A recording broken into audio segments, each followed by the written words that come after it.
Order.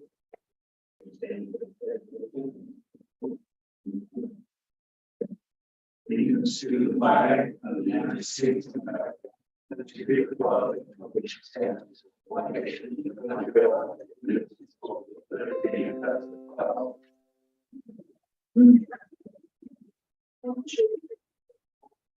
all. Mayor Brian Lewis, here. Council President Roger Perry, here. Councilor Jeff Hensley, here. Councilor Aldean Albert Alvarez. Councilor Joe Parsons. We have a quorum, Mr. Mayor. State your name.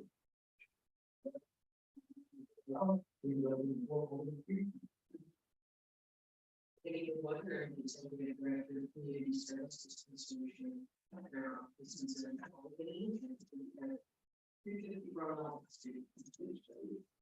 Bring back.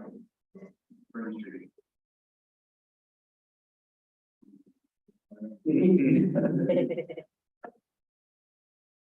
Make a motion to get it up to that one.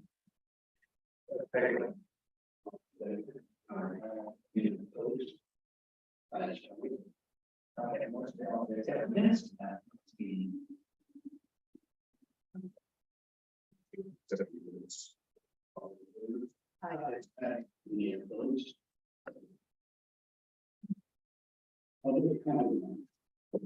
time to speak to the city council or mayor on any subject, including what is listed on the agenda, except for public hearings. Time limit is 3 minutes per person. So I want to talk about the meeting you guys had last week. Flat limit of $75 pounds for its job. For my household, that's 6 kids, and that's an unreasonable number for us. Did some looking at what average households use, and my household per person uses about $50 per person per month. That's about the American average, it's below average. So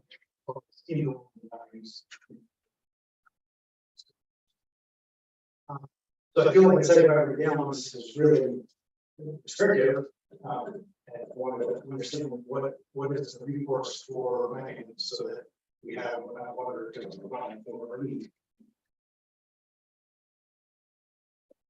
The ordinance did include a provision that people can apply for a permit over 7,500 gallons, be reviewed by city staff, and if we believe, we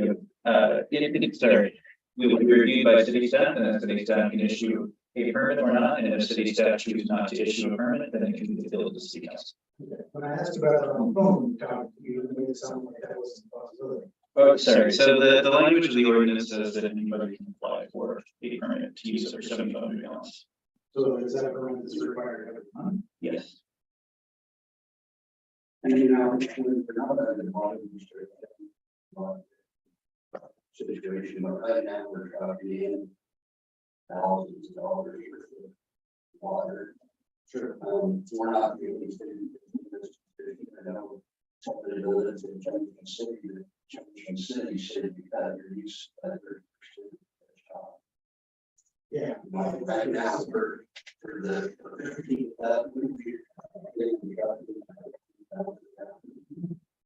that would be, well, that'd be about 10 days. You're looking at $1,500, and that's not cost, not counting the cost of water. That's the trucking. And you know, Sodaville water department is a business, and if that business fails, nobody wants to take Sodaville water. Sure, Lynn County doesn't, Lebanon doesn't. You know, we've looked at doing things with Lebanon. The longer we would have to take out in 80 years back. Try to get Lebanon's water up here. Just the cost of the project. Yeah, you know, and when you start buying water from Lebanon and paying them and us charging it, you know, here you're gonna water bills are gonna be outrageous. Mine's already pretty. And we're working, right now, we've got farther in the last year as far as getting our water problem solved than the previous administration has done. Working super hard on. We've got grants that have come in. We've got engineering. We're trying to do in well and stuff like that. We're all excited about that. Yeah. I think all of us. In the meantime, the big problem is that our wells are not producing enough water to serve the community, and we do not have enough money simply put to truck water in to allow people to use 175 gallons per household. We just do not have the water, and we do not have the money. Right, I guess to me, it doesn't make as much sense to like cap $700 per household, when you have households of 8 to 10 in some cases, and households of 1 or 2. Like a person, one household person could be, you know, That one one, using any water. Right. So other than the school, there are only 11 properties within 7,500 gallons per month in the whole city. I'm one of them. Down the cares at home care is another one. She can't do her job properly, taking care of those people without water. And she goes over that as well. So she's the same boat that I am, and if it's a matter of they need a permit every single month, just get it put on my water list, and still paperwork every month, and through everybody can just. I'm willing to pay the permit fee because I understand it's more water than what you want to system, but I need water to take care of my 6 kids. The permit fee doesn't cover the actual costs that we're going to take actually to bring that water. We do not have the money, we do not have the water. And that is the problem we're facing with it. We've got a handful of these that are used as medical.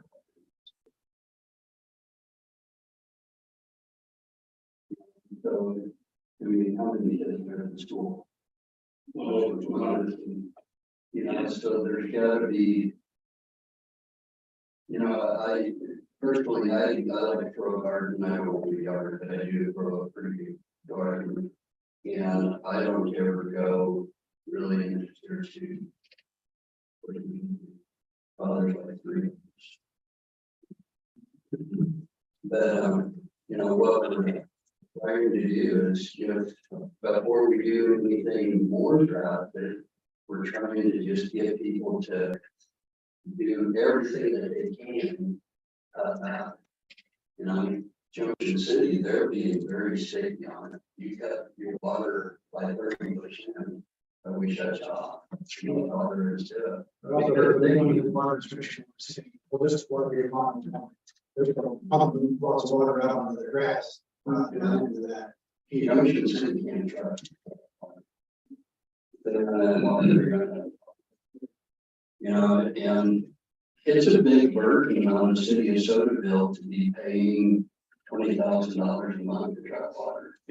So are you saying you're gonna have a full time trying to restrict the water use? I don't think there's a way to get 7,000 gallons. If you put that out to the city and said, we're going to restrict it on 900 gallons per person, that would affect 80% of the city. So that's how it affects me. Does that make sense? Yeah, this affects the smallest group of our water users. Maybe it does, but it's still probably 10-15% of the city. Yes, it's not quite that much. Yeah, so we 11 households, but my household is 8, these other households are pretty large. There's not that many people in the city. It's probably close to 10%. it's a rough situation everywhere you look at it, and we're doing our best in this time to make sure we can get water to people who need it. But we do not have the water, we do not have the money, and we have to make tough choices. A couple of years from now, when all this, the new well project is complete, we will have water. We won't have to, you know, see these problems for the community, but we're not in a position right now. So a couple of councilors have talked to me about a solution to this, and we would look at it this next month, is adding another change to that water cap ordinance that allows, if somebody is going to need to use that and is not able to conserve, then we can talk to them about passing on the cost of trucking in that additional water. but we don't have the ability to pay for trucking in that additional water. And the wells aren't producing enough to bring the water. Yeah, I mean, you probably rather do that. Do better. And we use most of the water, It's just washing. It's just laundry and. laundry, showers, I mean, toilets, of course. But all of our uses, you know, that have to get all users, they're almost 100% time. That's. If they go to school, they're playing 8 hours away from home. That's a lot of water usage. That's still paying for. Yeah. So that's one of the reasons that. Water usage is higher than others is because. The young couple that just moved in next to me, that they've got, well, they wanted to, they've got a bunch of kids, things like that. The water bill was really high. And I went over there and kind of looked at what they were doing. And, there was a few things that we changed, like instead of just dumping the bathwater out of it and reusing the bathwater. On the hose, they put a timer so that they go in there and they push the button and it can stop for 10 minutes, and it shuts off by themselves. Most of the time, if you've got a leak in the hose, they got down on the toilet, they got 2 gallon toilets, and they, the plunger should have only filled it halfway. Every time their kids go in there and flush it, they're only flushing gallons. It's very new thing to get us to. And you got there when you try something, we could try the reason. That's probably.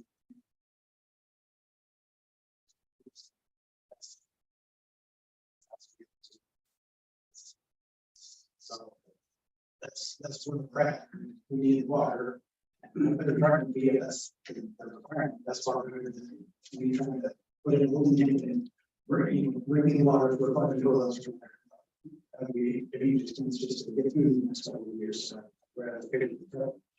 So, Mr. Mayor, in the interest of time, I want to say, if you can come to me on Monday, I think I have a solution to work with you. We do have to move the meeting on, but if you give me a call, I think we can work together and get involved in that. Absolutely. Here, Yeah, I'm in here 8 to 4 Monday to Thursdays.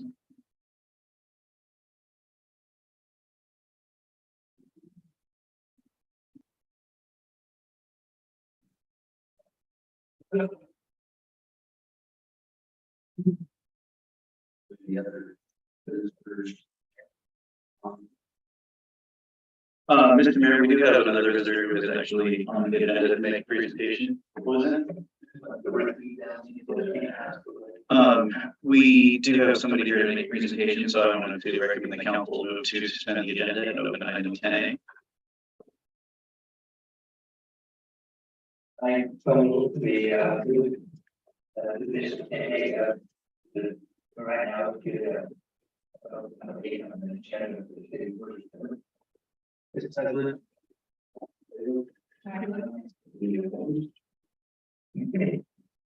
All right, so, ladies and gentlemen, we do have a PowerPoint up here for us to watch. I'm not super well equipped to do this, but hopefully we will be able to guide. Absolutely. Awesome. Thanks. So appreciate you having me. Many things about really executive we're the state and federally recognized community action agency for low investment families. And I'm here to talk to you tonight about something that's not nearly as important as water. I'm hoping that I can present some information to you and that at a future point with a draft resolution that I'll provide, you all will provide a resolution of support for something that I want to do that will help us get some additional funding in our tri-county region with the counties to assist with the homeless problems. So I have on these slides, which I'm sure that Allison's provided me and my contact information. I'm also happy to answer any questions you may have offline I talk about this kind of stuff all day, it's just, I'm just hard for me to remember. If people don't talk about it, it might not be as familiar with some of the aspects of it. So I tend to glaze over something. And I know that you don't want to take too much time tonight, but I want to, before I ask you for the resolution, you have all your questions. So the first few slides, and you can go through those first, like maybe 3 slides, like some 3, 4, 5, really quickly, Alex. They were really talking about the structure of a continuum of care. What is a continuum of care? HUD requires that in order to apply for HUD funding under their continuum of care national notice of funds, that we belong to a continuum of care. And we currently in Lynn, Benton, and Lincoln counties belong to the rural Oregon continuum of care, also known as the ROC. It's a 26 county continuum of care. I gave you a little there, and I see Alex is on her mouth. The reason I gave you that is because all of those blue counties are the members of the ROC.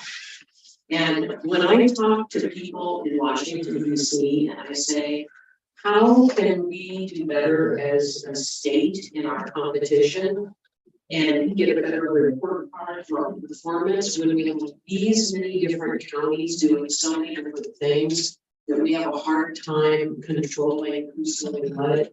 In far eastern Oregon, they have very few resources. Oftentimes agencies like mine are the only resource they have in town to kind of run all their social service programs. And so apparently in Washington, D.C., they don't know what Oregon looks like because they tell me, oh, well, you know, we have continuums of care that are balance of state continuums. They do a great job. I'm like, who do you have that's doing it? Well, Connecticut. And so I say to them, do you understand that my agency alone serves an area the size of the state of Connecticut? And that doesn't register with them. And so what I really come to realize, especially after the governor, when she came into office, issued Executive Order 2302 and 2303, is that she has really clearly signaled that she's going to be passing money to communities to work on the problems of homelessness through that continuum of care system. And what she did in Executive Order 2302, she took those gray counties in account and she gave them direct allocations of the funds. So the thing that got me really fired up is when I looked at what Jackson County is receiving, they got a direct allocation of $8.8 million. And the Tri-County region that my agency serves got a total of just about $5 million. And for some of that, we had to compete for that funding. And Marion and Fulton counties got $10 million. Again, when I look at the comparisons of what the other continuums that are already existing small continuums are getting, we will never ever be able to keep up, and we will never be able to get our fair share of the funding. So my proposal is for the 3 counties that my agency serves, Lynn, Benton, and Lincoln, to withdraw from the large rural Oregon continuum of care and to form our own Tri-County continuum. We can name whatever we want to be as a continuum and who's participating in whatever. We just have to register that with HUD. So a couple of years ago, Marion and Fulton counties pulled out the rural Oregon continuum of care and registered with HUD as an individual continuum. I was afraid that they were going to lose money, so I watched what's been going on, and they only added money every year to their continuum with the competitive processes and drawing in other funds like this executive funding. So Alex, if you would just go back one little bit, there we go.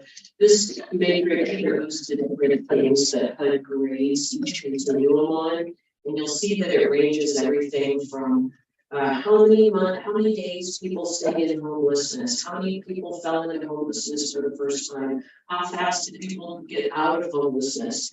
So our entire 26 county area is being graded on these same things.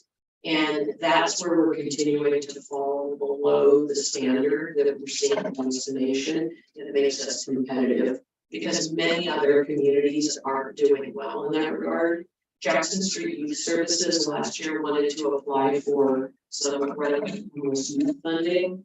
And the rural Oregon Continuum of Care said, well, we don't have the capacity to do that in some of our eastern Oregon counties. So sorry, Jackson Street, you can't apply for that money. So they didn't even get a chance to compete, and they had a super competitive application, and they do a great job. And that would have brought more funding from the federal government to our Tri-County region, but they were just kind of right from the onset.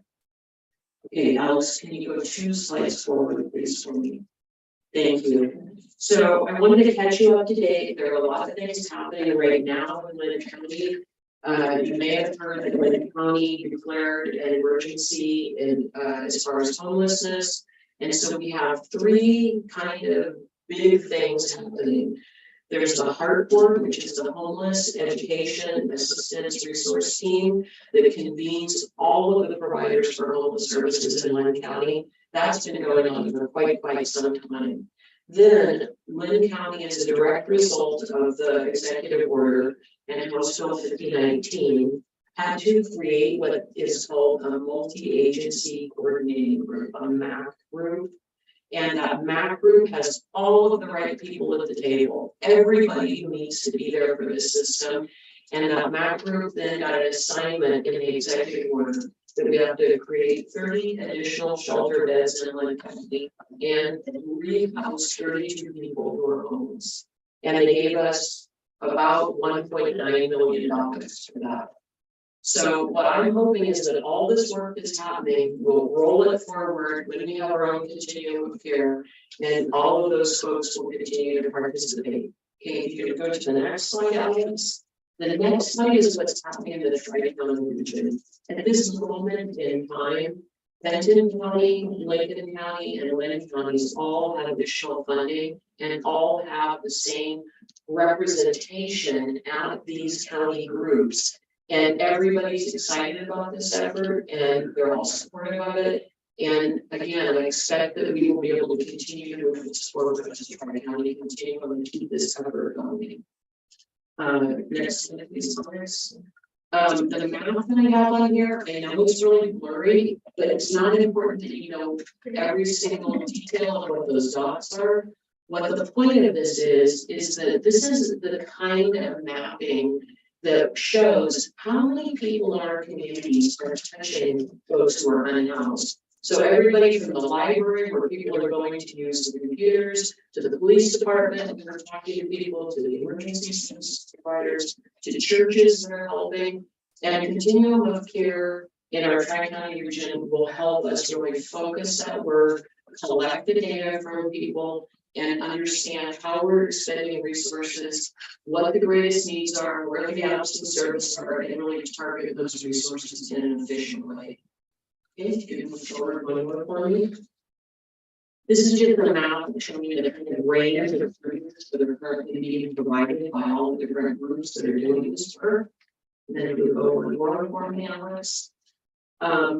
So because Marion and Polk has followed this process ahead of us, HUD initially didn't know how to do that. They didn't know how to take communities out of a balance of state continuum to form their own continuum. And so Marion and Polk got a technical assistance provider provided for them. They hired a field office, Portland had a field office technical assistance provider for the Portland had a field office. They figured this path out, and Marion and Polk has been super generous in helping us figure out how we're going to navigate this process. So that's why I'm here tonight. The first step is getting resolutions from all of my communities in Lynn and Lincoln counties to support this effort, so that Washington DC doesn't think I put this up in my garage or my basement on my own. That I really have the support of the communities that are serving behind me in this effort. We had in July a stakeholder meeting where we brought all the folks who were working on this together. They all voted unanimously. They want to form their own Tri-County continuum, and then we'll put everything together in a packet with the information that's on this slide and the next slide. I'll submit that to HUD and will register as a Tri-County continuum. Then, God willing, this time next year we'll be applying for those funds under our own Tri-County continuum rather than asking permission from the larger continuum of care, what we can do, apply or not. What kind of programs you guys do to make it so that people don't have to be homeless? So my agency along with runs the gamut of programs, so we do rental assistance, we do utility bill payment assistance. If people have become homeless, we have the ability to pay a deposit, a security deposit, or a couple of months rent. Some of our programs will pay rent for people up to 2 or 3 years while they're waiting to get on Section 8. And then other programs are intensive case management to really help people get back into housing. Just a variety of programs. And we do a lot of pass-through funding to other local community entities, like for example, we've provided a lot of funding to provide emergency shelter like Chance and all the help needs. And I'm clear on homeless and they people. So that And that's been kind of she was on waiting list, on waiting list, you know, and they were placing drug addicts in homes before they were. I totally You know, agree. and I know a lot of there's a big thing right now because of we legalized drugs in Oregon, Yeah, and then the homeless rates go through the roof. yeah. So one of the presentations that I've done a number of times, and it's so convenient to be old because you've seen all this happen. That this is a problem that we didn't just get to yesterday. It's been decades in the making, and it's largely disinvestment by the federal government in local communities. They were closing institutions for people and not doing simultaneous investments in housing subsidies and supportive services. And people like me in the 80s were saying, do you understand what's going to happen? You're going to have elderly people sleeping on the streets, but people didn't listen. And so, no, there's still not. And so this is an attempt on my part and on a lot of people's part to try to turn the tide and begin to really look at the entire system. That's why I want to say that we have all the right people at the table. We've got Lynn County Mental Health, we've got Samaritan, we've got all the social service providers, we've got faith-based organizations. Everybody is at the table, the housing authority. We're talking about how can we all work together better to do this. Now, I'm going to be kind of a devil's advocate a little bit. Sure you go for it.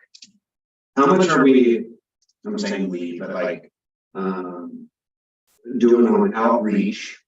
You know, there's a lot of homeless in Portland that I haven't seen an outreach person at all. But yet the NGOs and stuff are getting lots of money, providing tents and food, but not getting down to what they really need, right?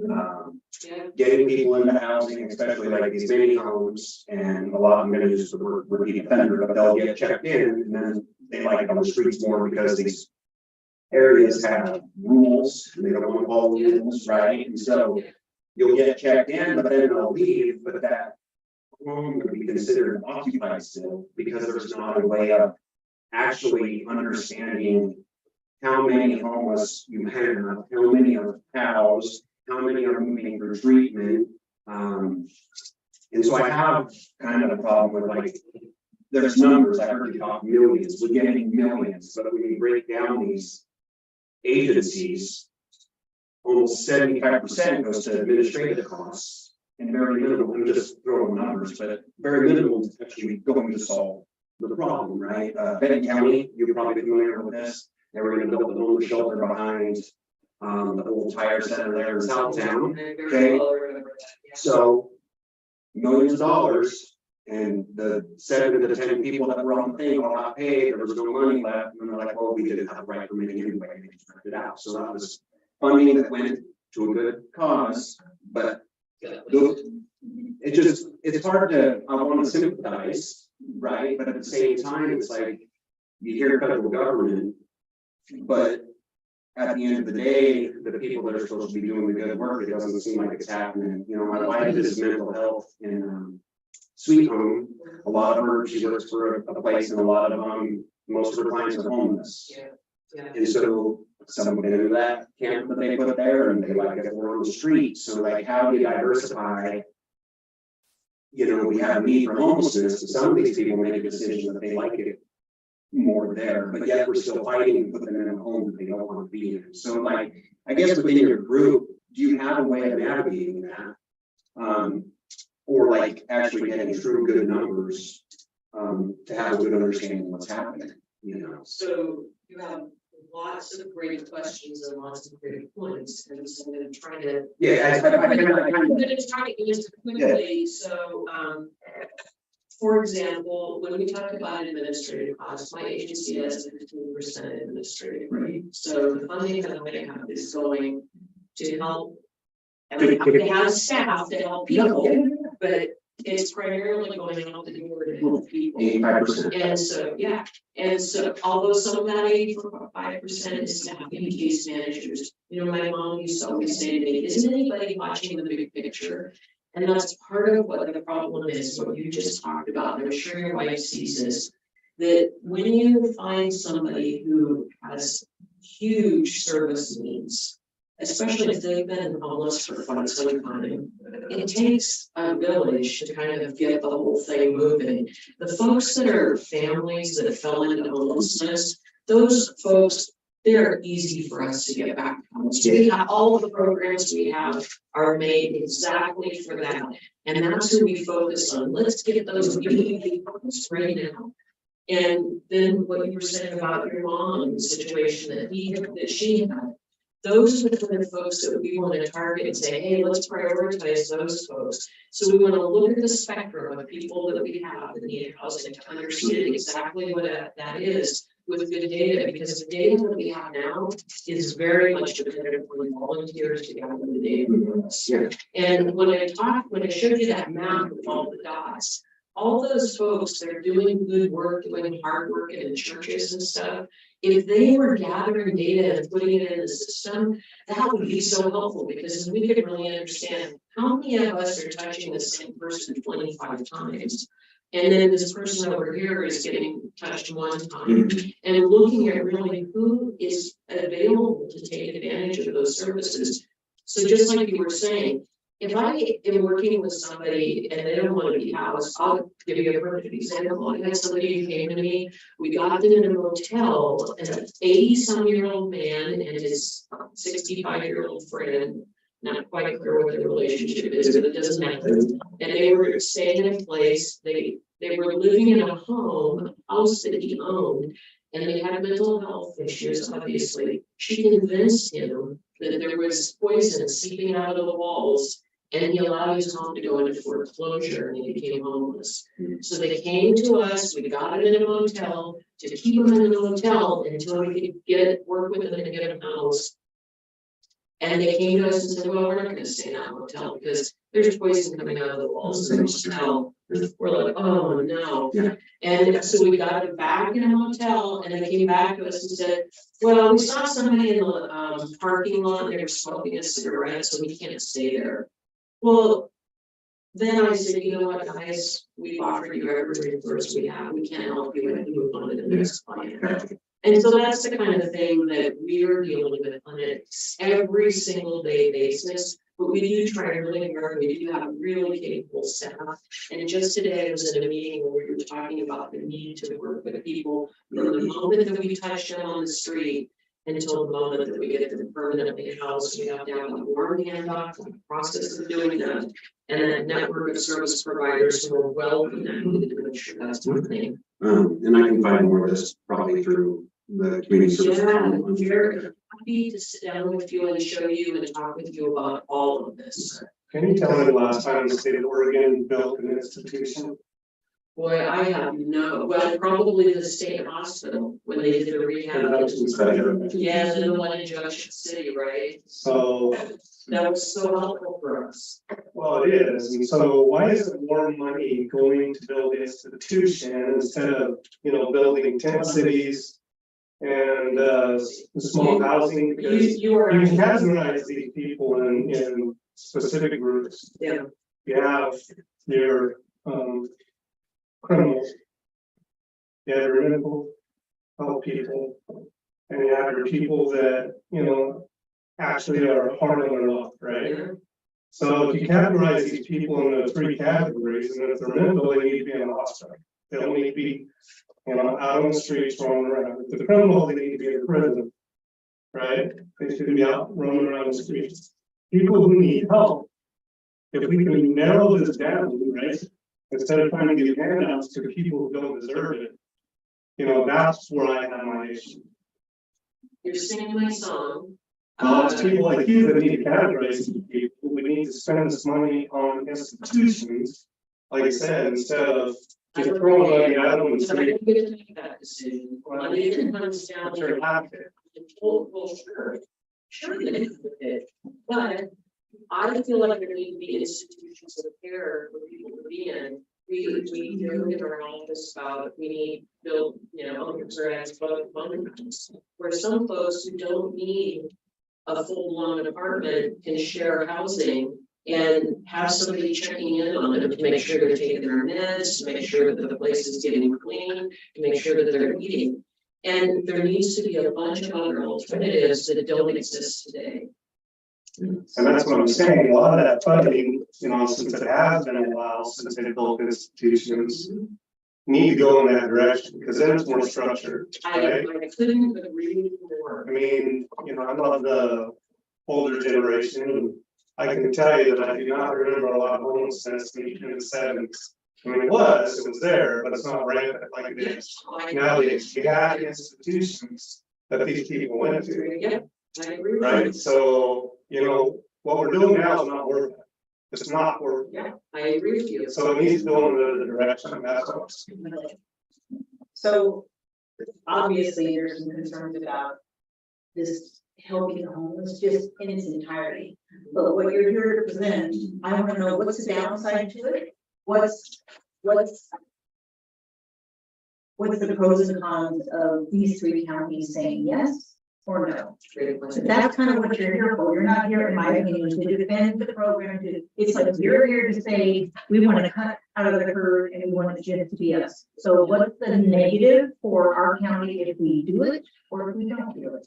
The downside, if we do it, is that we have to support it. So my agency right now is doing the work that will need to be done, and we expect to continue to do that.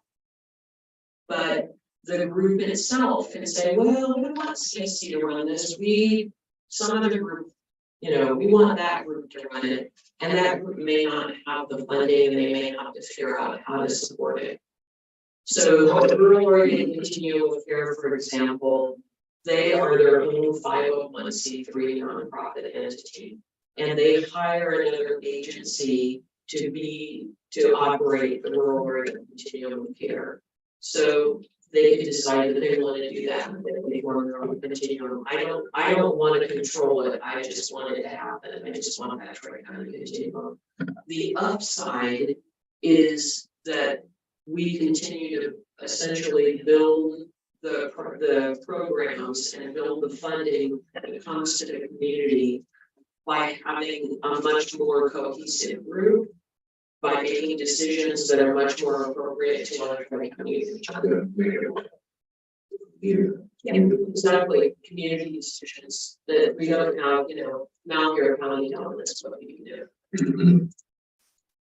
And to Anita's point, it wasn't attacking you. This Oh, I didn't know, tell you. okay, I just wanted to know that, you know, since the failure system, Yeah, you are a voice that, you know, can, you know, kind of promote this type of stuff. Yeah, That's the reason why I was presenting it. no, and that's exactly the argument that I keep making too. I don't know if y'all have read the book or heard of the guy, Sam Quinones wrote a book called The Least of Us. And that's exactly what he's talking about, that we have to figure out some other system where we have institutions of care that are humane, that we put people into that ensure that they have the range of services they need.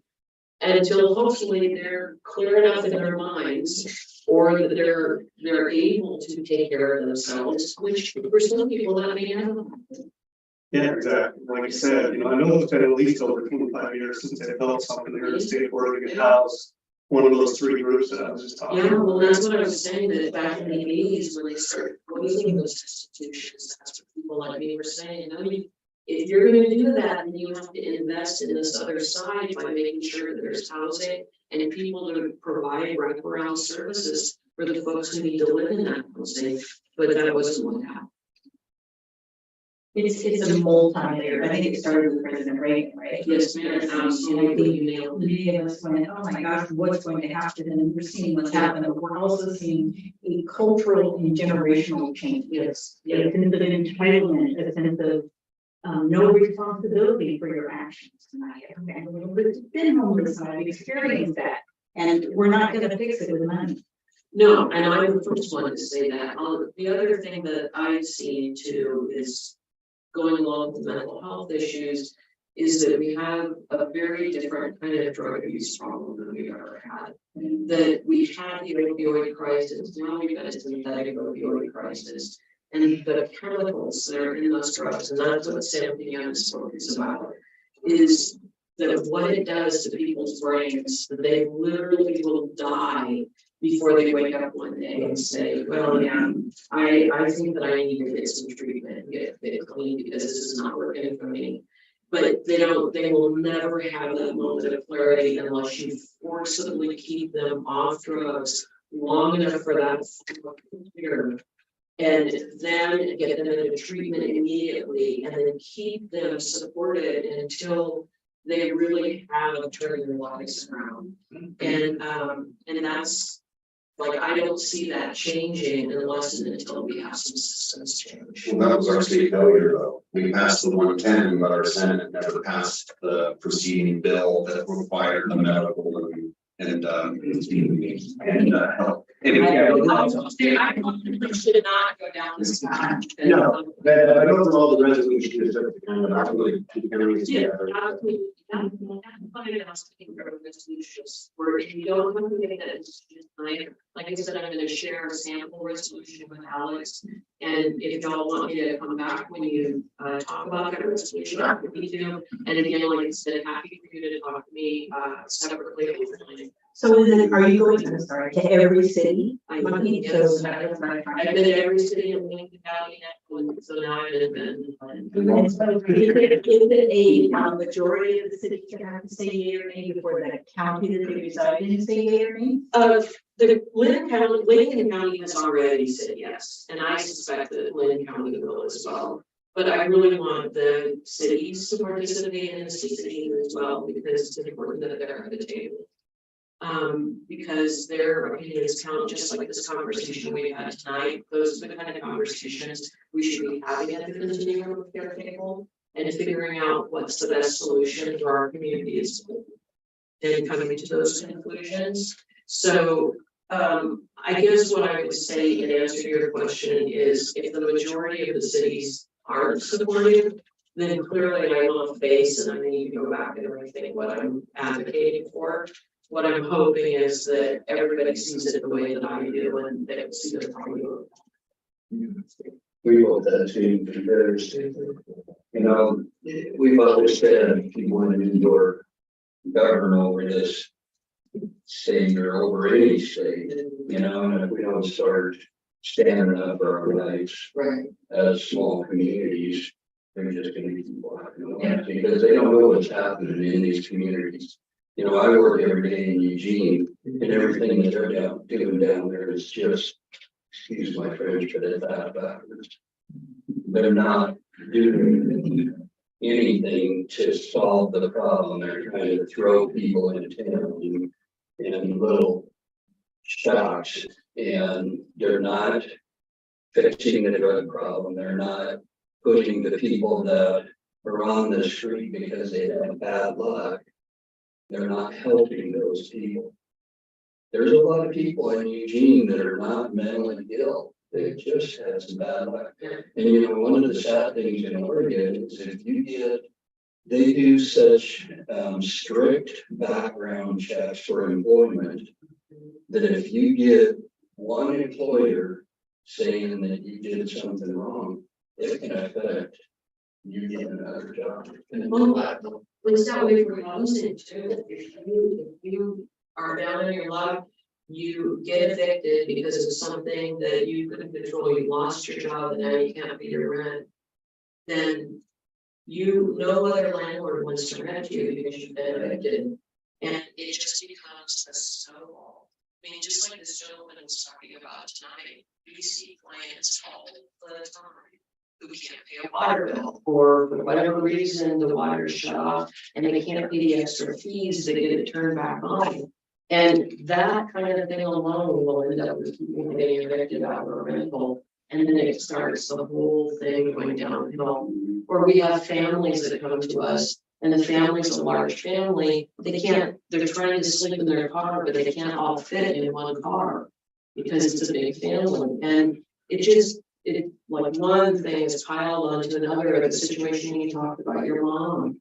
I had a gentleman call me and he was living on disability. He'd inherited a manufactured home and a park, and he couldn't pay the personal property taxes for the manufactured home. That was the only asset he had. So I paid his taxes with funds that we have at CSC. But like, I don't have a giant pool of that. So fortunately, he found his way to me. I happen to have money at the moment, and I was able to keep him from becoming homeless. But every day we're bombarded with stories like just like that. People who fall on top. Yeah, it is hard. Some of my folks leave our agency because it breaks their heart to keep telling people no because we run out of money. And sadly, I mean, not to be the devil here, or the horrible person, I was talking to a mortgage person, and she said, you'd be surprised at how many people would rather give up their house and go bankrupt than give up their phone. Oh, And give up their, you know, Computer she said, yep, to give up all the That's just, and something needs to work on that. I don't know about you all, but I grew up with my parents saying, do you pay your rent first or your mortgage first? Because if you have to eat popcorn the rest of the month, you got a place to eat it. And we're having to retrain so many young people because they got out of the paying their rent when the eviction moratorium was on. And now they're like, well, I paid for this, I paid for my phone, I bought this, I did this, I got the lattes every morning, and now I can't pay my rent. Can you help me? And I'm like, geez, sorry, you're out of money. Video games in our head. Thank you. All right, well, thank you for having me. I apologize. Well,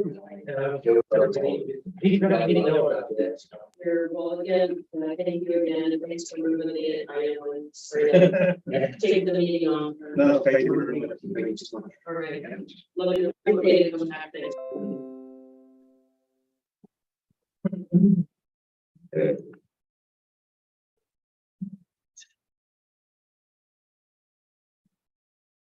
Gonna be the worst city recorders report ever because we are having a really historically bad water year. We're having historically bad fiscal year.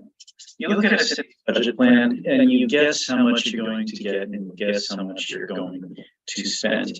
And since I've been doing this for several years, I'm usually pretty good at guessing how much we'll get and how much we'll spend.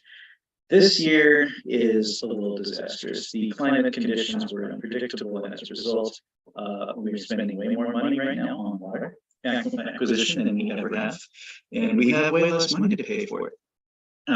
Ideally, you think, let's say, just simple math, you want to pay it. You imagine getting a 12 of your revenue every month and spending a 12 of your resources every month.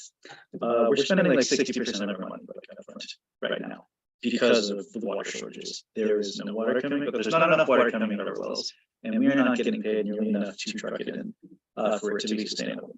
And that is causing us some problems. And I'm not going to mince words about that. It is extremely difficult right now. A lot more of my time now, JD is spending a lot of his time managing the water system. I'm spending a lot more time managing our money.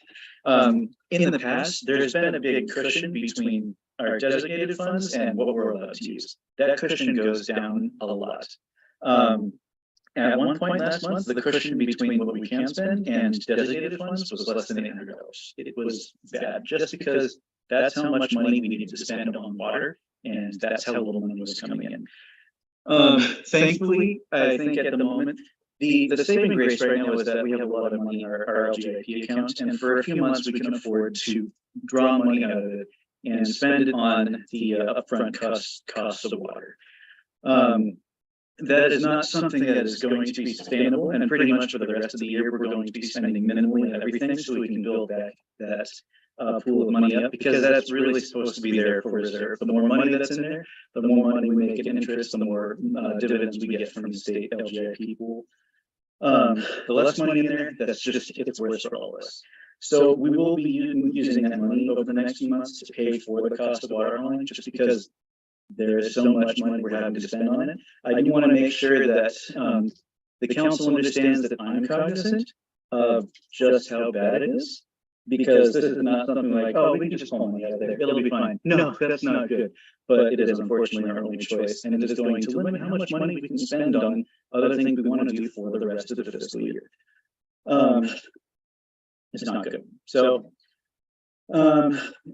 this means that I'm going to have to spend a lot more time throughout the rest of the fiscal year making sure that we have enough money in the banks to pay our bills, making sure that we're not dipping into designated funds, and making sure that I'm keeping track of every possible resource and every possible opportunity so we can rebuild our LGIP account. This last year, we did really well financially. We had a lot more money left over than even I predicted, and that was great. I want to make sure we can get to that place again. But over the next few months, you're going to see these big withdrawal requests, these big transfer resolutions that take money out of the LGIP account and go into our bank account, and it's promptly going out of it, so that we can pay for the cost of water haul, because we do not have enough revenue coming in to cover this historically bad problem. That's what I wanted to say first about our city finances. Any questions? Yeah, if I'm reading this right, so we in the hole, when I'm seeing this negative 13,000 and negative 3, is that just what's is that what we spent? Yeah, so I guess Does that mean we spent too much? Or is that just subtracting from this number here? oh, gotcha, that's subtraction, that's number of years. So Okay, so by the end, under. we didn't go under. Okay. Yeah. But this is how much we spent. That is how much was left in the checking account at the end of last month. Okay, so if we didn't adjust that number, we have 2 to 3 months of money left. Just the water.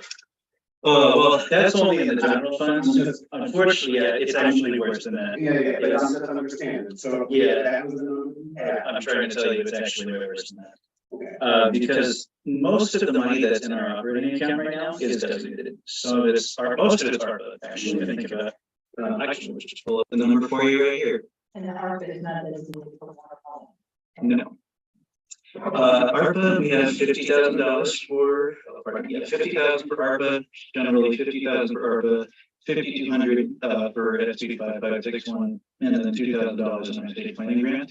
Now, the planning grant is helpful because there are things we can pay for with it throughout the year. We can't just use it for anything, but anything planning related that comes up. For example, if I needed to speak to our legal counsel about a planning matter, we can just pull that out and pay that bill, and everything goes forward. It's only $2,000, but it's more than nothing. Right now, I'm talking about looking for pennies because there's the fiscal picture is really bad. Are there any opportunities out there right now? Oh yeah, I mean, I'm looking for revenue everywhere I can. So this it's not just me going, yeah, we're dying. That's it. No, there's a lot that I'm doing to look for revenue right now. Yeah, like for example, like I got a full ride to go to legal Oregon cities here. That was great. I'm going to get a scholarship for my attendance at the city of Oregon. It's also great. So the city's going to get reimbursed for that. You know, anywhere I can look to find money to save us. I've already looked. That is ARPA. Yeah, so that's all in there. So none of that's yeah, none of that, all that ARPA funding is spent is designated for artists. So that's designated funds, and that's in our general operating account. We can do that, yeah.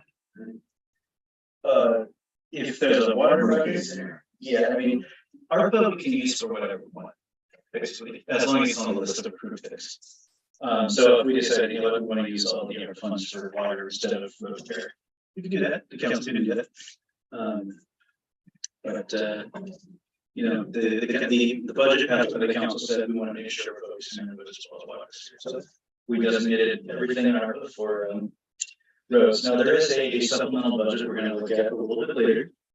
And part of the purpose of the supplemental budget is to appropriate some of our road money to pay for the PLC upgrade. There was a final part of it, that's a few $1,000s that didn't end up making it in there.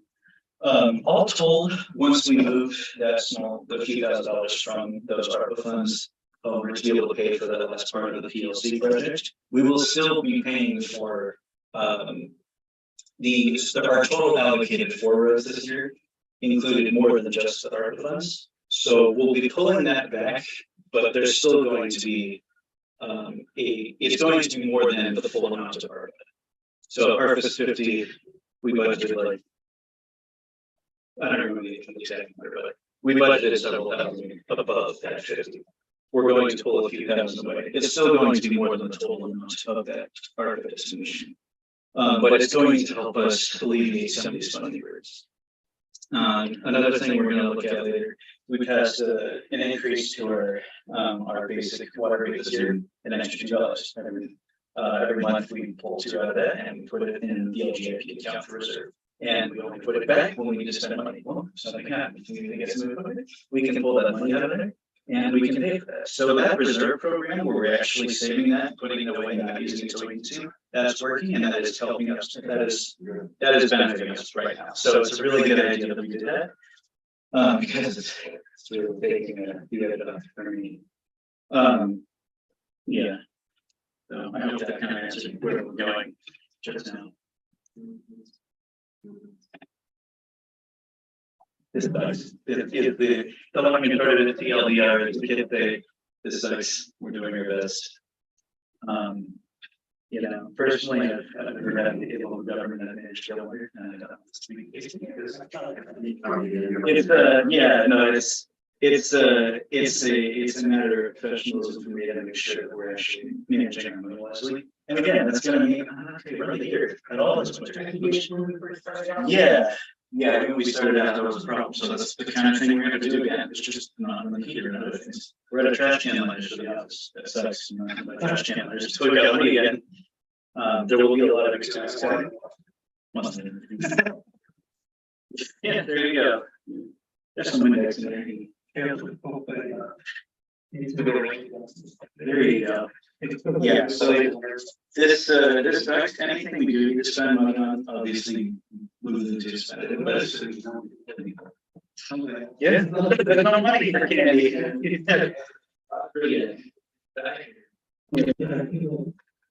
So, yeah.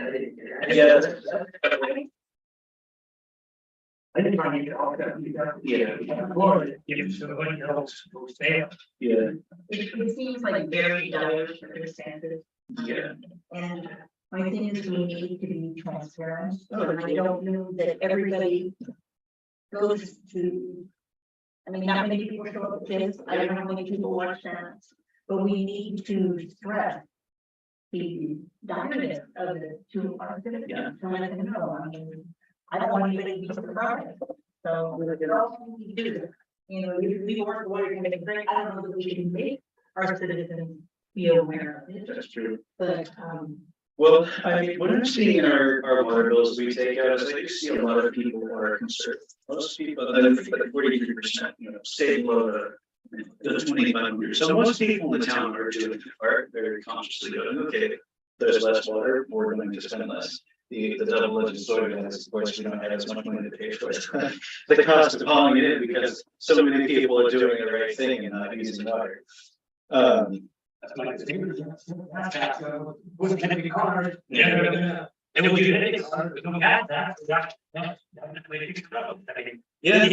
that's the yeah.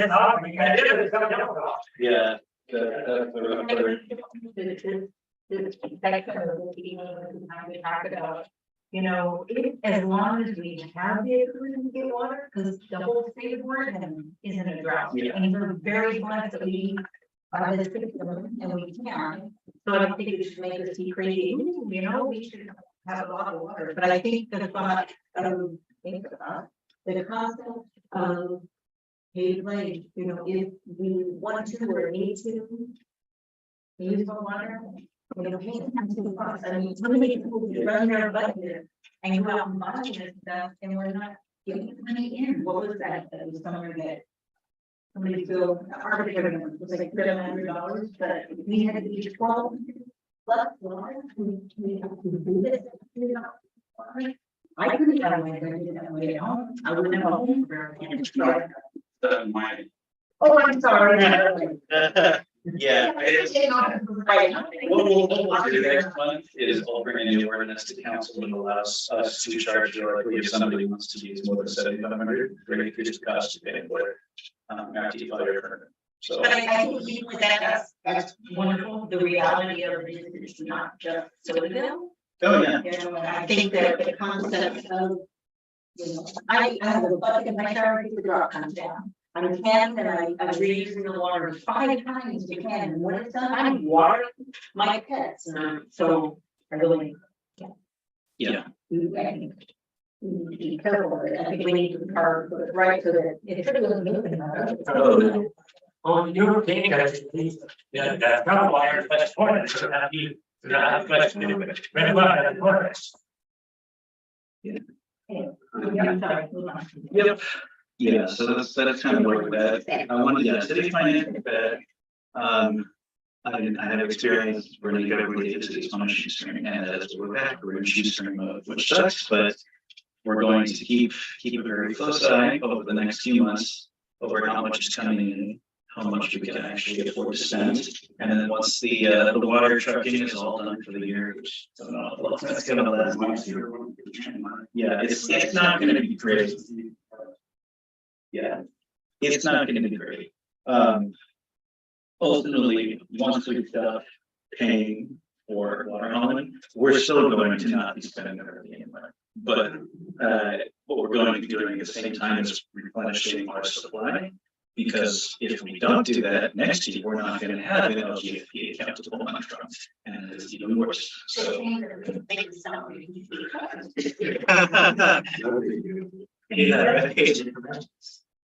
More reason Yeah, absolutely. Well, we got really good updates on that today, so I'm very happy for you. So I'll continue through the rest of my city reporter update now that we're through the everything's awful. There's no need for it. I went to the League of Oregon Cities last week. That was fun. I went to a small municipalities advocacy coalition earlier this week. Talked about things we want to do in the legislature next year. I said basically the two things some of the problems are. Can we kill TMDL because it's not really helping us, and it's an unfunded mandate, and also can we ease regulatory burdens on adding to our water supply. So those are our two things. All the other cities in SMAC have economic development of any sort. There's one business in town where that's not really our thing. So they have much bigger issues to focus on. We're all about water. I said we're all about water. So focus on that. I also attended the Lynn County Housing Rehabilitation Partnership annual board meeting this week, and I was elected vice chairman. Mr. Rule is an animal dictator. Anybody know what the LCHRP is? I know, right? The LCHRP is the localized board for a statewide entity called Devon Northwest. What we do locally in this part with this board is provide low-cost home repair loans to low and middle income residents of Lynn County. So if you've got something you want to do to help fix your house and don't have enough money, you can get a loan for 3.25%. If you meet the income guidelines. So yeah, I'll be sending out a flyer about that in the next month. Best part about that is it doesn't cost us anything. So. Yeah, it's great. Was researching grants to help rehabilitate the general store building.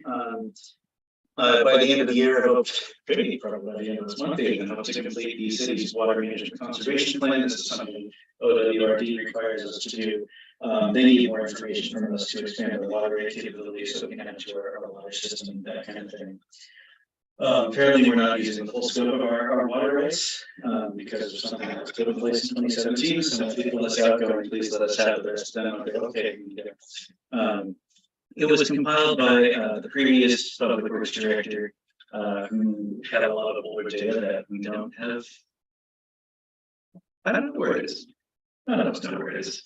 So I'm reaching out to everybody to see, can we do something else instead, because we don't know why he said there was a 28% leak rate in 2011, because we don't have any of that data. So that's kind of annoying, but that's something we're working on and hopefully get done very soon, because it's critical for us to be able to get that well in. I also need everybody to continue reviewing the draft version of our updated procurement policies. The state really needs us to have an updated procurement policy in place before we start sending out RFPs for people to help get the well and into our system. Yes, close it is November 3rd. Yeah, you got a few weeks to do it. That'll be the end of the first meeting of it. So you can get it to me by then. We can add things in the ordinance kind of based on the balance of what people tell me. I think the main things that we talked about last time is that there was this draft, it's a model ordinance that was created by the League of Oregon Cities. And there's a lot of things that make sense for much bigger cities with much more expanded programs. Things that, while not necessarily bad for Sodaville, aren't germane to Sodaville. Like, for example, there are things that the council doesn't need to have any say if I'm purchasing bulk copyrighted materials. I.e., if I'm buying a bunch of books for our library, I don't need to, well, we don't have a library, and if we don't need books, therefore probably don't need that in the ordinance. It's not bad to have it in the ordinance, but there's no reason to. So that's the kind of thing we would strike out. And if anybody has any questions about what's in that, please call me. I will let you know, here's what it is, here's what it does. And if you say, oh, I like that, or no, I don't like that, we can say, okay, we'll keep it or we'll remove it. So if anybody wants another copy of that, I'm happy to print it out or email it to you, just let me know. And I don't know how it is, it's really big, it is not too long ago, we called Turkey, Mexico, the city administrator spent millions on things that were, because it was living there. Jurisdictions, Yeah, they could, so. yeah. Anyway. Okay, I'll do that. Yeah, that's the big thing.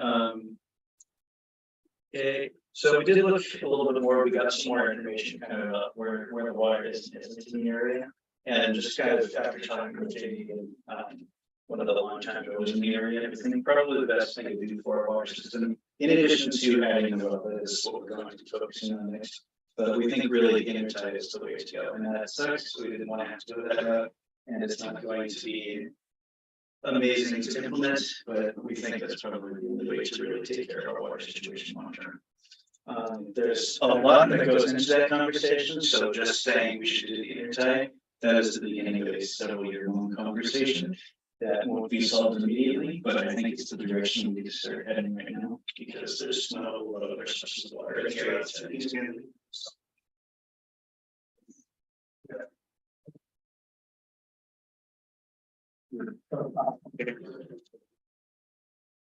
Well, yeah, basically after reviewing water sources in the area, I don't think it's really feasible that there are going to be enough water sources in the area long term to keep us afloat. So.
Now. 180,000 gallons added to our recycling. I mean. What is that? And then, no reason why we cannot keep water resources. To the town, and we go forward with that. We're not gonna grow here for boundaries that don't allow, right? So. I mean, it's tight, I mean. They keep throwing that around. Yeah, that's great, but by the time we get done doing it, it's gonna be a $30 million top.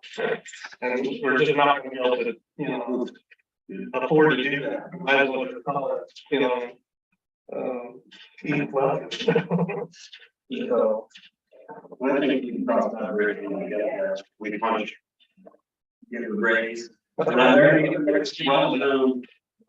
been talking a lot. I mean, there's obviously why we can't. We got the other potential areas that you guys were yeah, that's fair. But I think there's often, you know, before we get.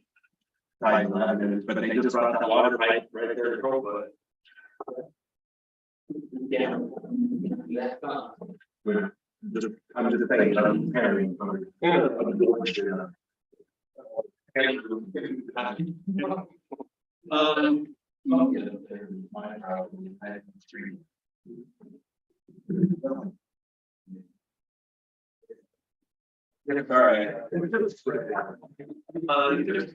Final thing we need to go over, coming on back to the agenda is that we have somebody attends the council of governments board meeting on March 27th.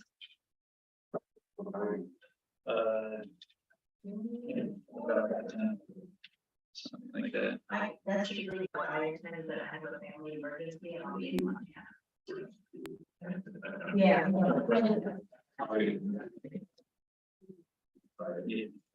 Thursday.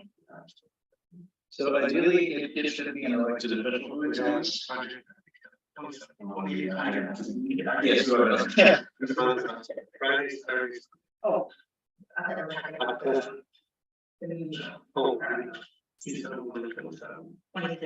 Okay. Listen. And got it on.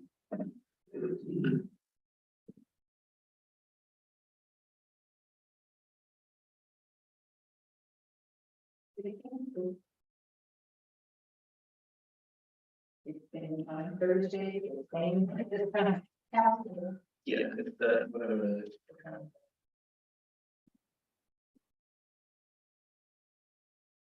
And now it looks like it's gonna be at 9 a.m. Good. I think when there's been union negotiation where there's that ongoing, that the board's been involved in, not purposely or wanted. But I kind of question if we really need to have somebody.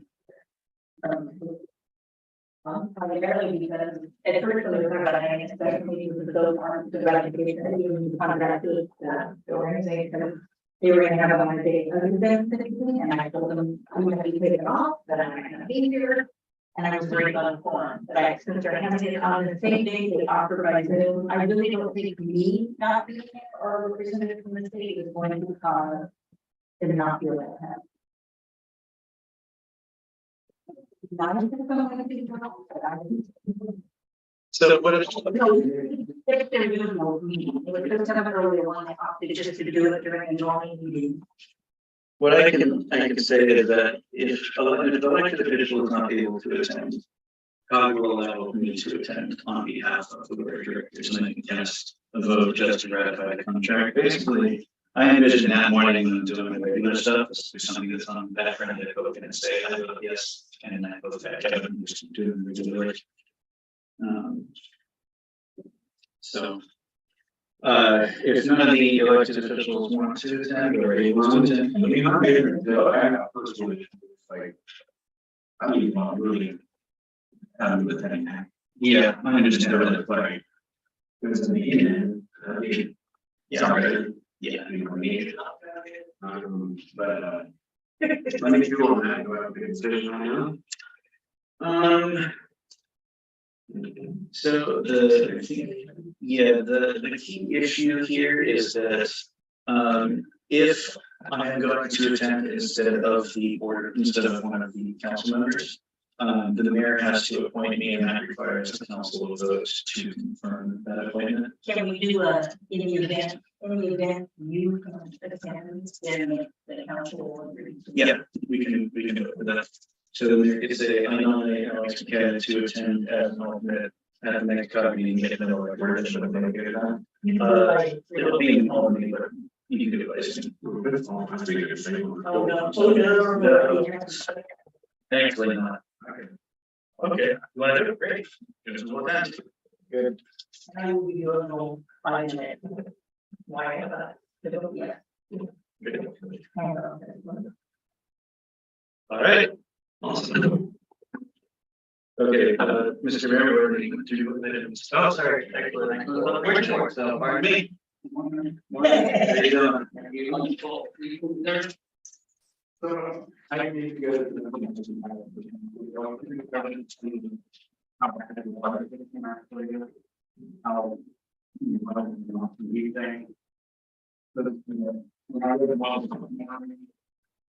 we're trying to 24 hours. Producing all the other 400 gallons left in a day, then you're working very much. And let's go and find the impact of it. You want the answer to that thing, goes 3.2 out of the time. So we're saying, well, we're recommended.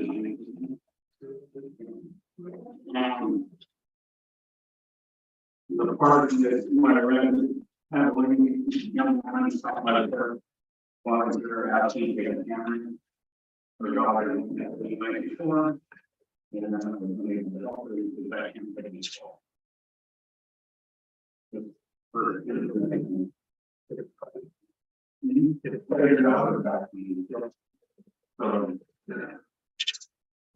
not going to go over all this stuff in the packet. If there's any question on that, well, number 4 is running one minute. You have to take 1 minute to get a draw flag thing. And down in one.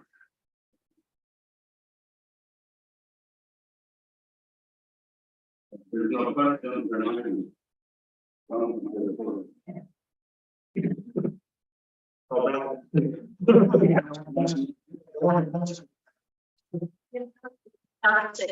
We met with Cambridge.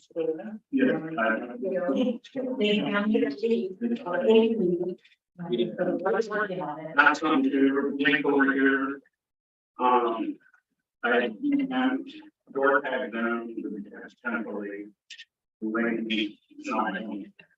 And start to like you have a leach. Now you got a bill, we do like that. That was number 2. Really excited about the but yeah,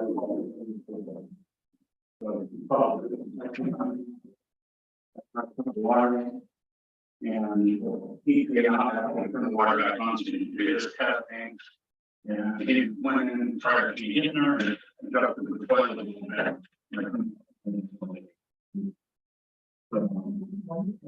Yeah. Yeah.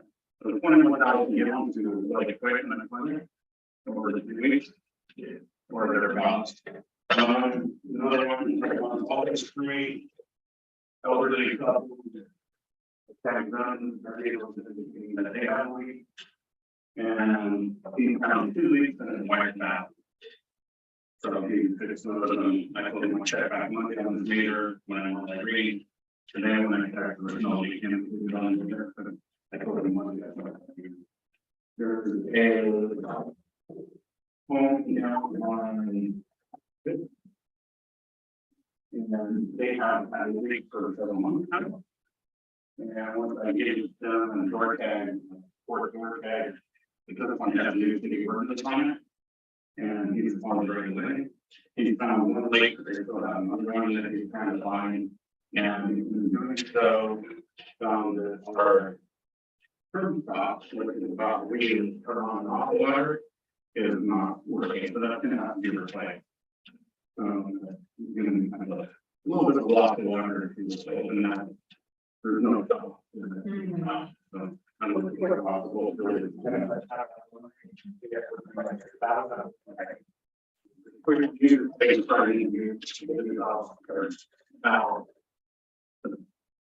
Oh, take it on, open the new one and get it on there and then try it.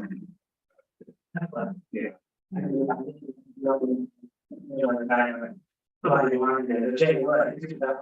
It's on the water to the cap that water. I'm not really reclaiming class, but they're gonna go over and walk the community before I know that. Bring that in a lot and then I'm getting. Now we have Turn on. No, it's just they can't turn it off. I just didn't water off to your house. Yeah. So I didn't not pay her, then I have to fix it immediately. And we're. We're not wired to put, you know, like the city. That's one now, it's like 50 feet away from the. Yeah. But there's something going on in the 20 meter and not involved. Unfortunately, in the back right away. I told him Monday, not helping big part of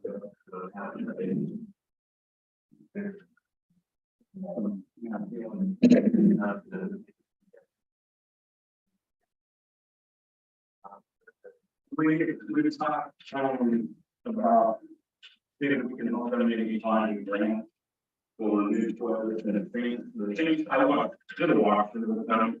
The same thing was about 40 to 50 years old. So the things that are kind of ready, put the hot water, put the cold water, and then the first thing on. Turn the water on after the water is done. And we can try and find a grant now.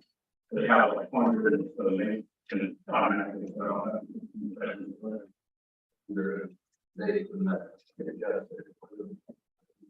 We just supposed to do drains or and the shoes.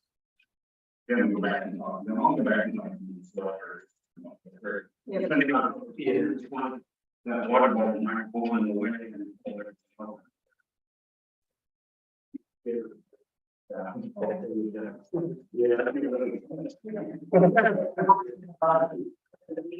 I think that they're credit to the school with contacted about their high water usage, maybe, but okay, we need to figure out, here's some concrete things we can do, let's check on that. They were great, and they were like almost the number one user every time, because it's school for 200 kids, they use like 20,000 gallons in schools instead. And they're like, great, we can cut that down, way down. So the school heard there was a problem, the school said, you know, we can do our part too, and they're monitoring the bathrooms and watering all around. Yep.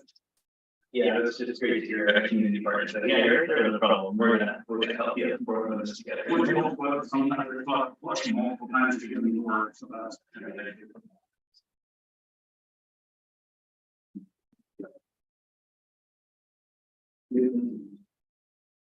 Mr.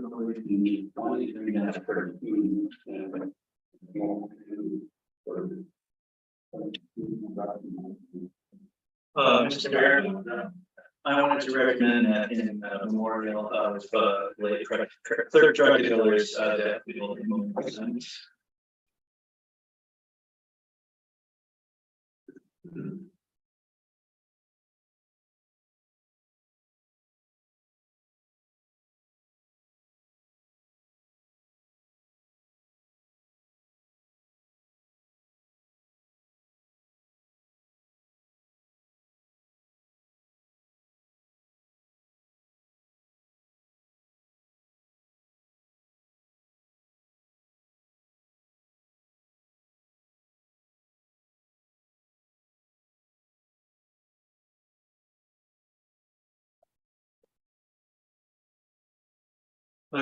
Chancellor, Resolution 2013 memorializing the third Steve Drug Miller. I put this on the agenda because Greg Drug Miller's office has been a great partner for the city for over 40 years. He was the second longest serving elected official in the county history. He was in his 10th term as county clerk and would have probably been the longest serving elected official had he not passed. So I recommend that we pass this resolution in his honor, so that community knows he did some good things for us, and we appreciate what he did for us. I moved to adopt resolution 2015.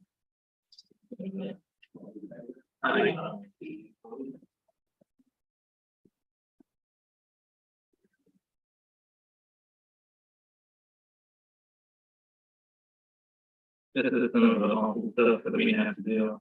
A couple of things to know about our resolution.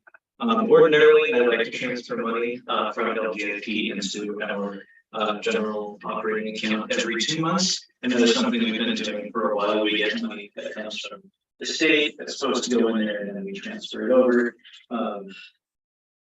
We discussed earlier. Everything's done. So we're transferring not just the money we have received from the state in the last month, not 2 months, just the last month, as well as just a lot more of our reserves. So I just want to break that down a little bit for you. Pardon me. Find a little spreadsheet. This will transfer $20,000 from the LGIP account into the operating account to make sure that we can actually pay our own bill. Now, of that $20,000, $3,709.36 is revenue we've gotten from state agencies in the last month. $574.58 of that is from our water reserve that we've been transferring in. Like I said earlier, we transferred $2 from everyone's water bill back into there, so we're transferring some of that out to pay for a maintenance cost that came up. And the rest of that is $15,716.06 just being pulled from the rest of the LGIP account. That is going to be used to just pay the rest of the bills that we have coming in. We did do some math today. Once we do this, we'll have a much better cushion in place. I've been able to keep spending tamped down pretty well. I've been able to bring in revenue more regularly in the last month or so. And as a result, the cushion is going to be a lot larger than it has been in the last month or so at the end of this. So it could be a lot worse. I'm happy it's just $20,000 that we have to transfer over. It could have been 30, but it wasn't. Yeah, we're going to have to keep doing that for the next couple of months and the rest of the year. Not spending money at all. Is basically what it is. We're not going to be doing a whole lot other than because we got our money. I'm reading those already. We're $15. Yeah, that is almost exactly the cost of it on water. It's just that. So that's just the trucking. Yeah. Yeah. The water hauling, the water bill from Lebanon this month is $2,050.50. So. Yeah. Do a little bit more math for you. How much did we bring in? I can have that up in a moment. Yeah.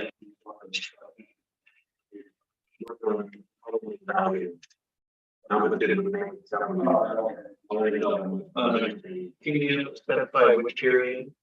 I guess we could just use September. Okay, yeah, I can pull it. If we have a little. Okay, let me pull it.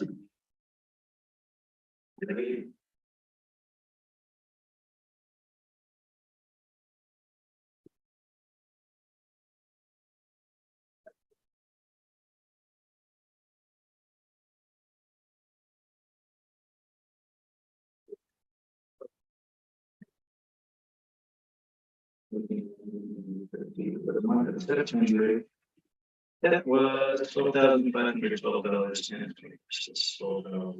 that was deposited in the bank during.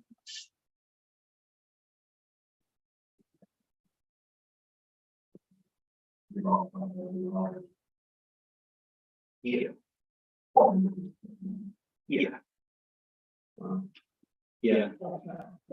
No, it's not, but it's why. Yeah, I did those back in, and then just the water price, so those two roughly 19. But they get to around I don't. 19 right? Yeah. Not yet. We only sold 12,000. So yeah. Like, one more thing I think that you can add in there. With faculty, it's 2 years ago, we spent 3 times as much on water, Yeah. but we weren't pulling as much money out. Or were we? Like physically, we were better than we are now, so I don't get how physically we're not as good when our trucking water is kind of. Oh, no, fiscally, that, so the first year I started was fiscal year 21-22. That was a disaster, like enough that we had to get the lawyer involved with how bad the money was managed, how much money was spent on this with liability and without. Yeah. One of the they're focused on water, Yeah. not the other. Well, yes, so their mayor was $85,000 On water. that year. That's fiscal year we spent $35,000. Because it's $50,000 cheaper. Yes. But now and so we're still along that same line, right? We're on track to spend about 10 miles. We're gonna be like 120 or 50. Oh, I think it's probably gonna be more than that. I think we start for you. Okay.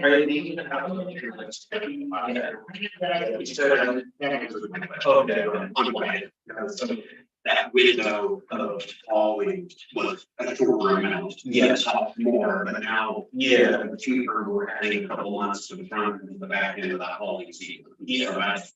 Yeah, that's the amount. It used to be, I see a truck on the street, maybe once a week. Wow. We're being 2 days a week for pretty much, and last year we pretty much did it 1 day a week. Yeah. Okay. Yeah. Yeah, thank you for having me explain about it. Yeah. There's a lot of stuff in the grade.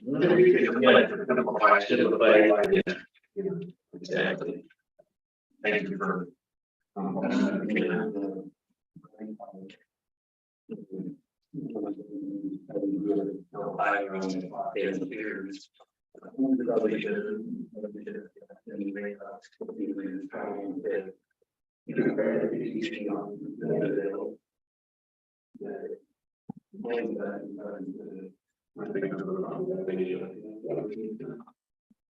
Yeah, no, there's going to have to be a lot more fiscal planning for contingencies like this in the future.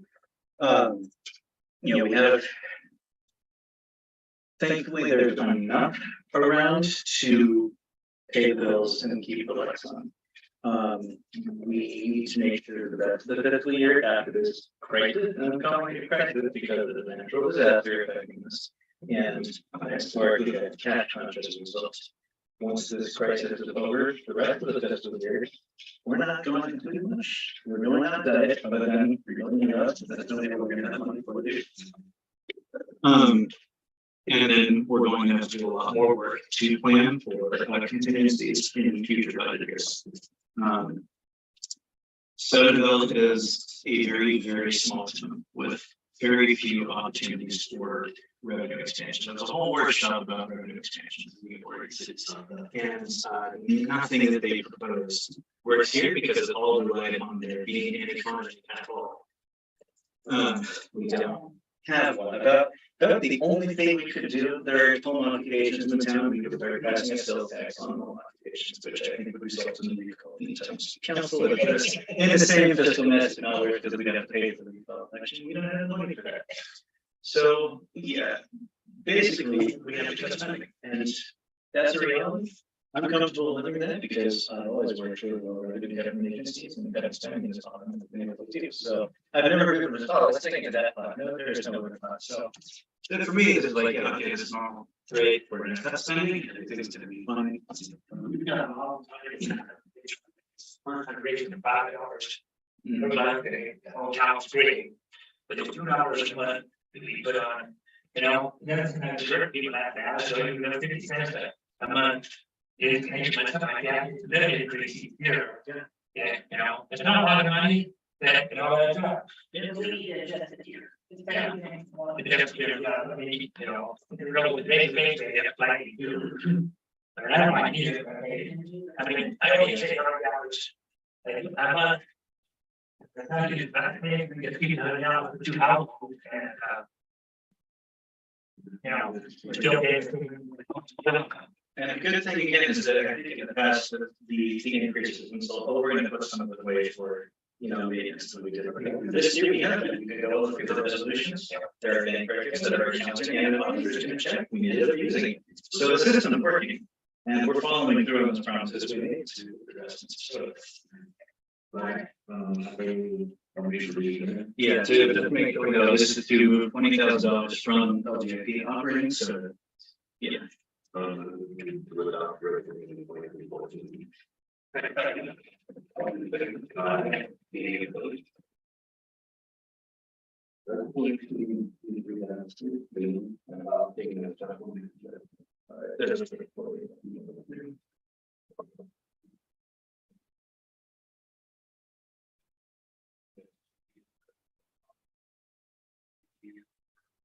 sorry, pardon, that's not the name. Yeah.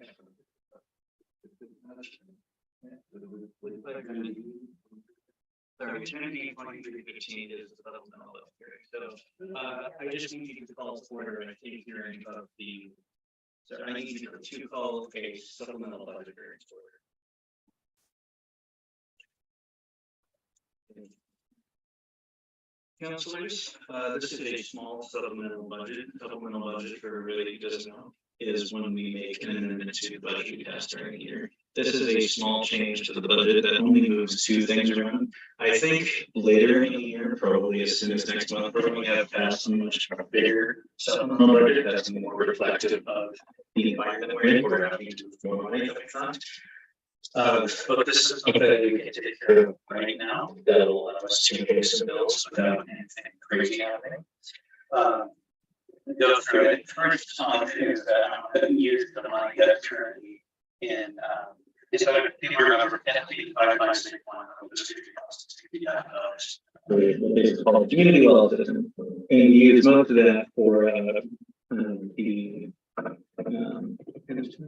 no, sorry, that exactly. I apologize. Not feeling well me, so not as far as I don't really speak, but that was we for water use. Now we've had some of that, and part of the reason I haven't been asking them to use the money that's remaining because there's like annual cost for the soccer maintenance, about $1,500. So having like $5,000 left over a few years, that covers that, you know, annual $1,500, so we don't have to use another. Well, I'm going to recommend that we use 4,000 of those funds. Right now, there's $5,280.14 of the SU 5561 remaining. I'm going to use $4,000 of that and that's to the water acquisition budget, so we can all pay the water bill for this month. The other thing I want to do is move some money that is currently in the roads program to the water program.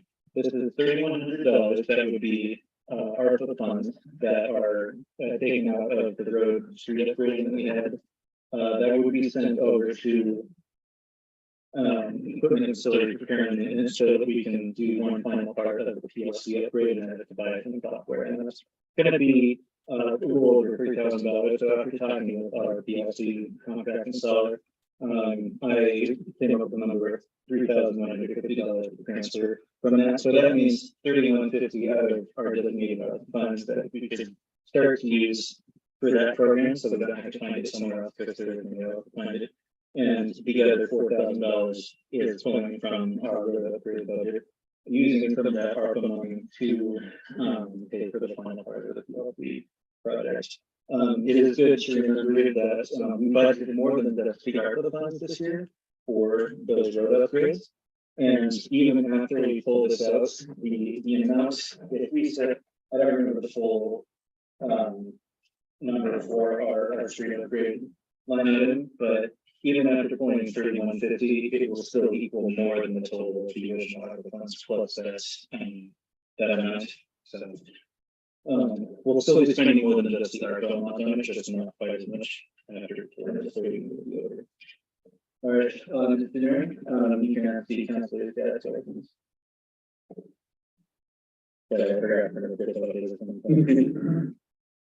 Well, I just, that, that'll cover for that PLC system, right? And this is the last thing they need to kind of complete that overhaul. Yeah. We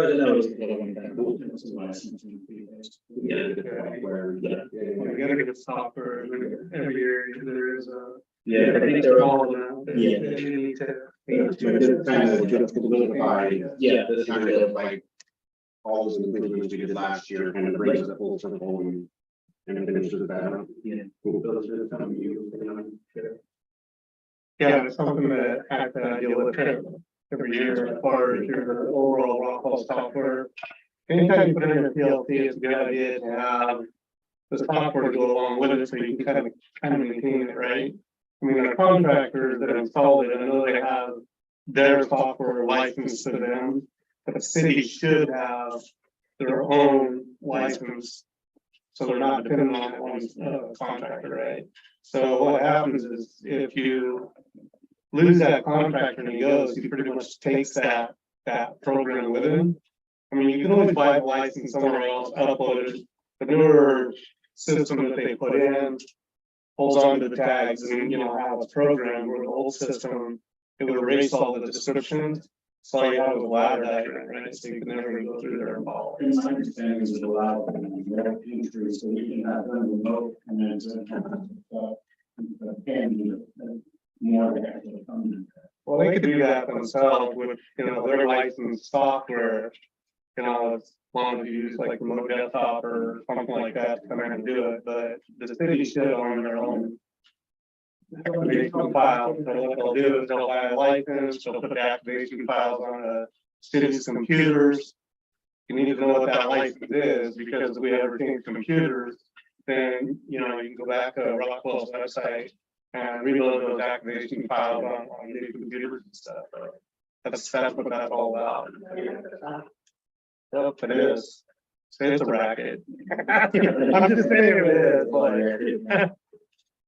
Right, Mr. Mayor, there's no council comment. Yeah, it's not even called up to this minute there. Comments on. Any comments? No, good.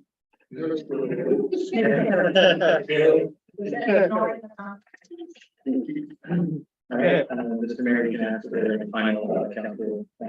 Any final comments? You already used. There being none, you can call for it. Actually, you close the hearing. No, you can call for it. Anybody can read it. With adopt resolution 2315 to adopt. All in favor? Any opposed? All right. I apologize again. Other word is public hearing, the city shall reveal contract review board. H55. Staff discussion. Ask that the committee report and review the contract on the agenda. All right, so we signed a contract with Building Authority for an several years ago. To pay to match whether Lynn 10377, the so-called Jackson law to the city of water system. We, after reviewing the project of the report from Trevor Associates and having our staff review it, we talked to business authority and said changes we wanted to make. The primary change was removing the reservoir from the project. After we did these actually that also brought the project down by and because so much time has passed since the first test, the cost has gone up by $1 million. We take the reservoir out, straight down by $1 million. We have enough money to connect the well to the water system without cost of adding for the well. This also says the project completion date now will have to be June 30th, 2025. That's the end of the fiscal year in the state of Oregon. This is the kind of financial arrangement that they've been trying to get at for everybody possible, and if we hadn't gotten funding from the legislature, we probably would have had this just taken away from us. So, you know, having this done by the end of June 2025, it's not like great to have. It'd be nice to have more time just in case because everything's is a bit of a thing right now. There's no way around that. Then June 30th, 2025 is kind of what they gave us, and we can't lose that. So, yeah. So upon adoption of the agenda, the finalists start doing the projects. Before we could actually get the well connected, we need access to the money.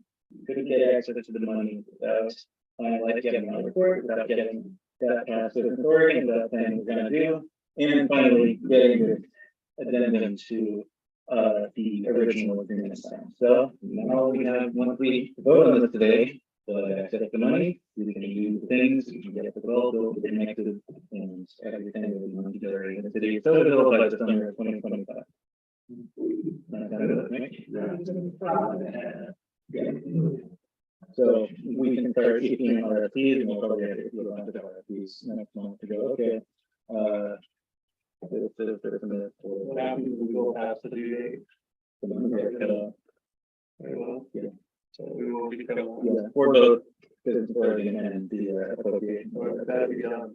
Yeah, it's gotta be done. So the first thing we can do is two first things we will engineering report. Other thing we could have the council speak with Mr. Jackman about the rights to the wetland property that was really negotiated with the council about having the family and go okay. Should have how much money he wants. No, I think go to the letter. Okay, well, no. The other day. Well, I'll have to visit with the legal counsel to figure out how that letter is put together.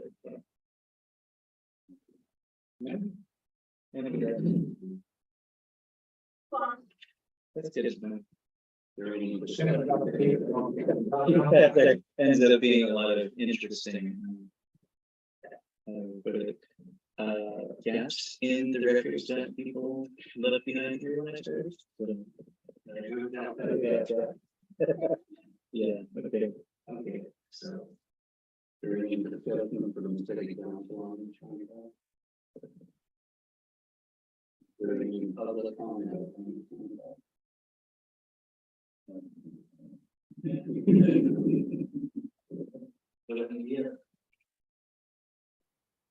Is there any additional council or staff discussion? Entertain a motion to vote on approval of the contract. Somebody has to say, I mean, I move to adopt amendment number 1 to agreement at 18-003 for the business development department. All in favor?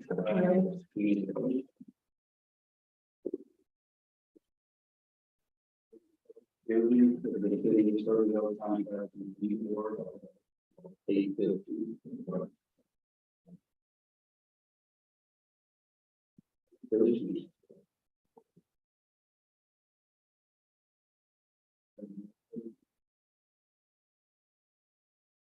Well, I guess. How do we, I guess it's not a business, but with the stuff that we moving forward with the streets, how do we bring that to the table, or is that the correct terminology? Yeah, when I kind of tag team a little bit, we're 100% focused on water right now. I think once the water issue is resolved for the year, the project tracking in, then we can get back to that and actually get it done during this year. When was typically June of next year. June? Yeah. I mean, so we've had crosstalk of when is a good time to put down gravel. So this. But I'm getting at, I would like to see, we need to have something happening by February or March. Because that's kind of the end of our rainy season, you know, what I mean, pushing into April, but, if not, we'll have to pay extra water, bring water in, pack it down, or whatever we'll have to do, but. In order to make it seem correct for. The strategy of putting gravel down, I think we need to be within. I agree with mother nature's, you know what I mean, so like, that's kind of where I'm at. How we get that idea, you know, my number one thing is water. Yeah, I can live on the streets for 30 years. Yeah, I mean, they get worse every year, but. You know, I just want to make sure that. Yeah. But I agree with you bringing it up to make sure that we get everyone. This is what we're going to focus on. Once the water issue has been resolved for the year, we will move right on to roads. We need to make sure that, moving on to roads does require us to make sure that we're can get it. So it'll be a little bit of a tricky thing. So it's not a lot of us that's going to be. You know, we push it, we can push it down again, and just, and just, you know. Just make that thing 20 years. Yeah. Years and walk and do it at the same time. We can do multiple things. But, you know, I know the priorities, but you know, there's other. Yeah, well, members of the public do not contact us to say, maybe they fixed that right, so it's good to make sure that you're discussing it with your council, so that as the representative of the people, you're getting answers from the people. So, here's our plan, here's what we're gonna do, it's going to happen the next time, it's time thing. Here's the things that the government can do. You know, weather definitely.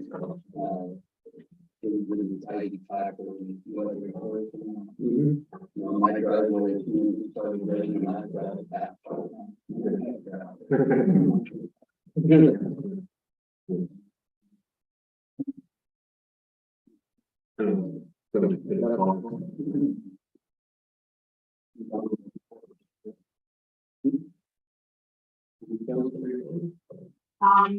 I can talk, because we didn't, for the having to do it later. So, Oregon Council Aqua, the board that sit on that, I think, isn't CSP part of it? No. But they're not integrated yet. But it's like the meals on meals and all that. Yeah. So they were going to active negotiations with the union, to the point that I was getting probably 5 emails a day from different union members, to everyone on board to vote or work on their list. I personally did not feel it was my place to do this contract. It was up to the HR of the blog and the union, so I didn't get involved with that. In the last meeting that we had with our board, a couple of weeks ago, they were talking about an emergency meeting, because the union really wanted to get it transferred away, and I understand, financially, or wanted to, but it was decided to just add it on to the 2016. And they feel that the contract had to be ratified by the union before those. So it was ratified by the union, so very happy with all this, happy with the and also we'll be voting on, I think it's time to say a legal thing to go on it, because it appears in the discussion of everything comes to glory, and they'll be getting their raise.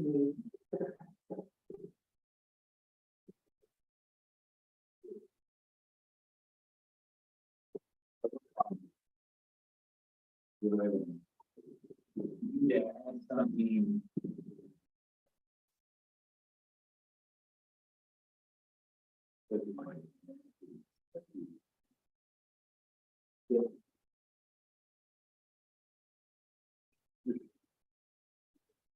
Yeah. Located from the Lebanon Fire District, from the accessory building up. What know anything about it? Didn't know anything about it. You don't get put up in the accessory building now without the fire marshal charging you $100. Look. Really want to put it in. Like, it's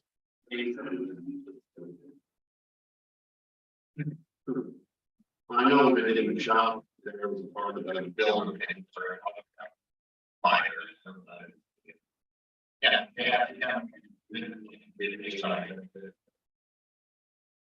And of course, you know, you call him off for these fire marshal, he's on.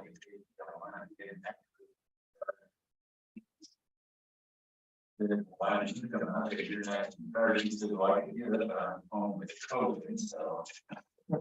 That's yeah.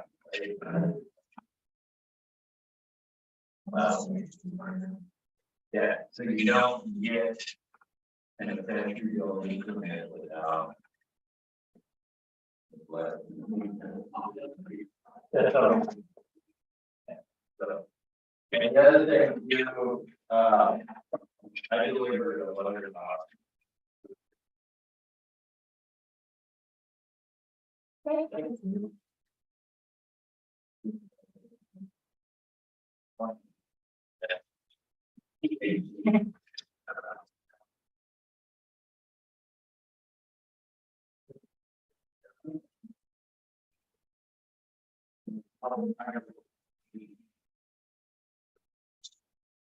The credit would be quite that I put somewhere.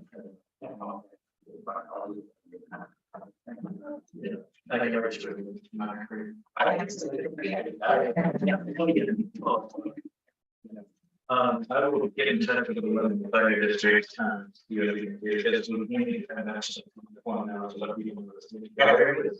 Like, yeah, like, you just take your plan and you just put it back across the counter and so you get it. Yeah, so. That, how are you? What all?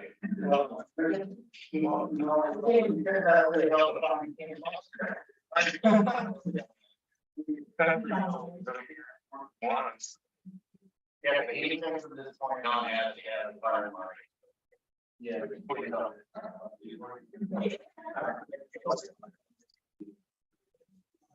You just check it. Well, I heard that they're doing. That's why we talk about dollars.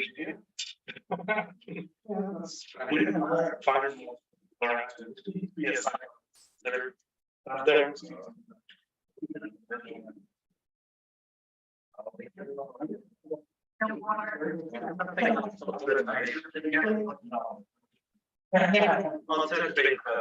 District. Many years ago, Sodaville adopted by reference the Lebanon Fire Code passed by the RFP Board of Directors. So if it's in what they say, then we automatically say it without having to have the public meetings to it, because that's what the ordinance says. They should have let us know that the big thing was going to come down in price. So we get in contact with them and go, okay, let us know. We can go to the budget. And in fact, people come to the council meeting. Well, that's what I asked her. I think so. Where did this come up into there? He said, like 2 months ago, and I said, well, when we get about people know that I did.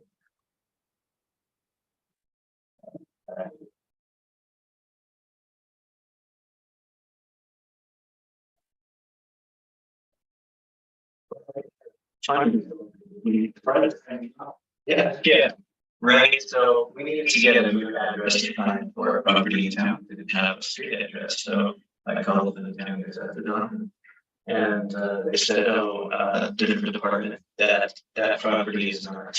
Oh, the city limits. Yeah, no, different departments of the city. So I made sure to get in touch with the Lebanon County Assessor yesterday, and we had a small conversation. This is city, and he was like, "Yeah, I did show my staff no, because they were probably confused by the size of Sodaville. I can't possibly be a real incorporated city." And I also attended one county commission meeting by phone and said, "Hey, by the way, just so everybody kind of knows that the city." Yeah. Fun.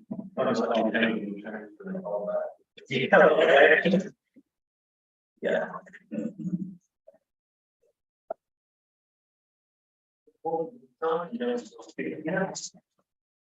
What's next on the agenda? Like, I don't know.